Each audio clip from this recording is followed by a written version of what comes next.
morning. Welcome to CATEX TV. My name is Frank Fortunato. Today is Monday, July 2nd, 2012.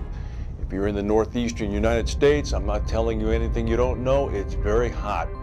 Records were set up and down the East Coast over the weekend. Washington, D.C. and the metropolitan area in the Baltimore, Washington area was particularly hard hit. Millions of people remain without power this morning. Rush hour in and out of Washington and Baltimore is torturous. Many trains are without power. Traffic lights are out in many critical areas, and the United States government has ordered non-essential personnel to remain home. Air conditioning, of course, is affected, and temperatures this week in that area are expected to also reach the high 90s. In India, there's been severe flooding in the state of Assam, up by the Brahmaputra River. It's the worst flooding since the 1950s. The Prime Minister is touring the area now. The death toll has gone up to 61. All 27 districts in Assam state have been affected.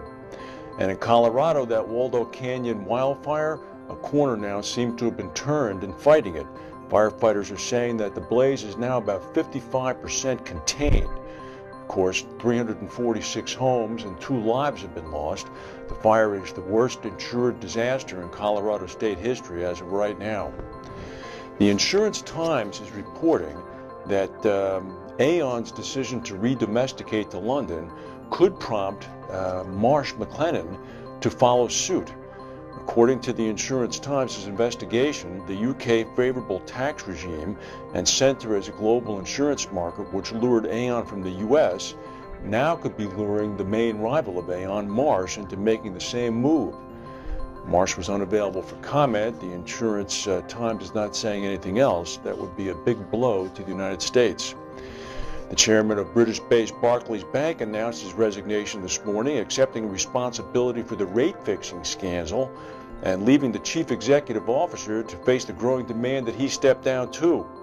Last week, the United States and Britain financial authorities hit Barclays with fines totaling $453 million for submitting false data on interbank borrowing rates for 4 years beginning in 2005. They were apparently manipulating the LIBOR rate. Rather than satisfy the calls for Barclays' accountability, the departure of the chairman seems only to intensify demands for the CEO, Bob Diamond, to go as well. According to Deputy Prime Minister Nick Clegg of the UK, everybody is asking when are the other senior people at the top of Barclays going to take responsibility for things that happened on their watch. Another big British-based company, Aviva, which is a primary casualty and property insurer, faces the closure or sale of 10 or 15 of its 58 divisions. The executive chairman, John McFarlane, is expected to tell analysts this week that a further 25 or 30 divisions will be identified as needing close attention. Some sales would be part of a, quote, general tidying up, with ventures in Malaysia, Taiwan, Indonesia, Singapore, South Korea, and Sri Lanka all earmarked for disposal for relatively small sums. The Lloyd's reinsurer Amlin has announced a big change to its management structure with effect from July 1st. Simon Beale has been appointed to the new role of Group Chief Underwriting Officer with responsibility for coordinating underwriting standards across the group and driving the underwriting strategy.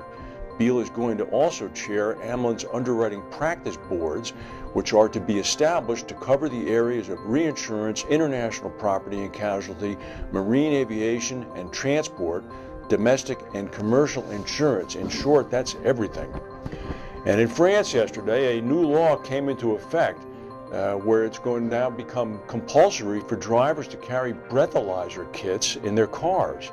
Motorists and motorcyclists will now face an on-the-spot fine unless they travel with 2 single-use breathalyzer devices. It's part of a government crackdown to reduce drunk driving fatalities. The new regulation excludes mopeds. It will include foreign drivers from November 1st. French police have warned that they will start carrying out random checks on drivers crossing into France via ferries, as well as at the Channel Tunnel to enforce the new rules. Very interesting. There are 2 kits. I'm not quite sure what that means. Perhaps one kit is meant to be used by the driver before he or she gets into the car, And then the other kit means that you have to hand it over to the police if they stop you so they can test you. We'll have to find out more about that. The fine, if you're not carrying one, is 11 euros.